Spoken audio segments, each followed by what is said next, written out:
Good morning, Yusek. With regards to the preparation of the President for the SONA, can you share, Yusek, how complete is the President's SONA and kung may SONA speech and kung may napupuso na po ba yung Pangulo na umawit po ng lupang hinirang on Monday? Ang mag-host po kasi ng SONA ay ang House of Representatives.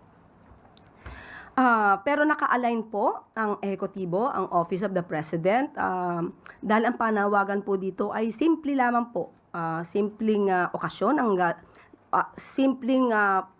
ang gagawin lang natin na sa gagawing SONA ay simple lamang po at wala pong celebrity directors or mga big A-listers na magpe-perform. So, simple lang pero dignified ang gagawin pong pagsasagawa po ng isang national event katulad po ng SONA. Kung may napupusuan po siya na aawit ng national anthem, meron na po.